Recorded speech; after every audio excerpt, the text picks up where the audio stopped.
My name is Carolyn Chambliss, and for those of you I haven't officially met yet, I'm one of the secretaries here at Foothill Bible Church. My husband Gary and I have been members here for 10 years, married almost 13, and between us have 4 adult children, 3 sons, 1 daughter, and an additional daughter-in-love. One of the pastors who officiated our wedding often challenges his congregation to pray, "Lord, what are you inviting me into today?" This prayer 2 years ago brings me to stand here to share with you His grace in our lives and remind you, whatever your circumstances may be, God is still in control and His better is best. Proverbs 16:9 says, "The heart of man plans his ways, but the Lord establishes his steps." I grew up on the coast of Central California and was born in the same hospital as my mother. Both my parents are second-generation Japanese Americans and were placed in internment camps during World War II, where their families lost all of their worldly possessions except for a few items that they were allowed to take in with them. My dad went on to proudly serve in the U.S. Army with the 442nd Regimental Combat Team comprised of all Japanese Americans. They were humble farmers and worked hard to send my brother and I to private Christian schools, often sacrificing much in order to meet the yearly tuition. One of the earliest recollections of scripture memory I have during those days in elementary school is Proverbs 3:5 and 6. "Trust in the Lord with all your heart. Lean not on your own understanding. In all your ways acknowledge Him, and He will direct your paths." Last year, my mom and dad celebrated their 70th wedding anniversary and their 90 and 95th birthdays. In 2017, due to my dad's health issues and problems associated with aging for both of them, they were forced to make the difficult decision of leaving the area that was their home their whole married life and came to live with us in Southern California. My Gary, who retired as a hospice nurse later that same year, helped to take care of and provide the necessary medical and physical care that they needed to live a more stable lifestyle. I wish I could say that this was an easy transition for all of us, but we have all learned to make sacrifices, compromises, and adjustments.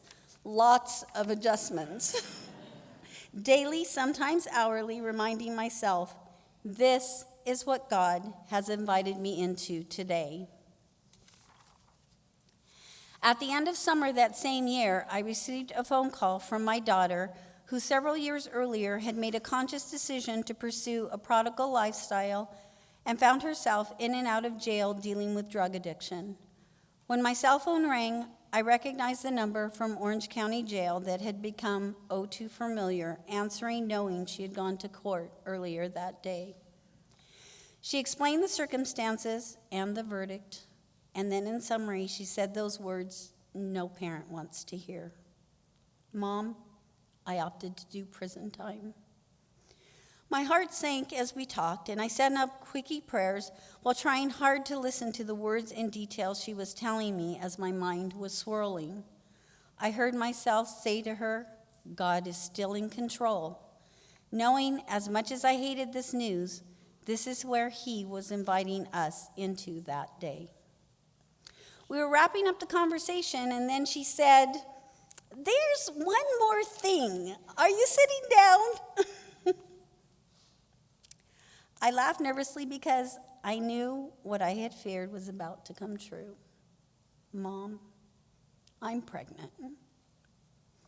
She delivered on December 23 a beautiful, happy, healthy, drug-free, blonde-haired, blue-eyed baby boy. And on Christmas Day, we brought little Silas home to live with us until her release date in June of 2018. My son and his wife, who had just had their firstborn son 4 months earlier, felt that God's calling upon them to come alongside us and tag team the responsibility of providing a loving, stable, and safe environment for Silas, along with a host of friends and church family who helped to support, pray, and encourage us.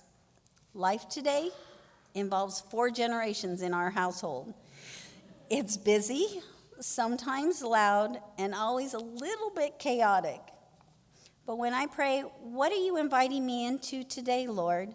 I can honestly say it is with confidence, even through the struggles, sometimes fear and frustration, that I know He invites me to rest solely in Him, to trust Him always and hold fast moment by moment to His word, knowing God is still in control and His better is best. The psalmist says in Psalm 16:11, "You make known to me the path of life. In your presence there is fullness of joy. At your right hand are pleasures forevermore."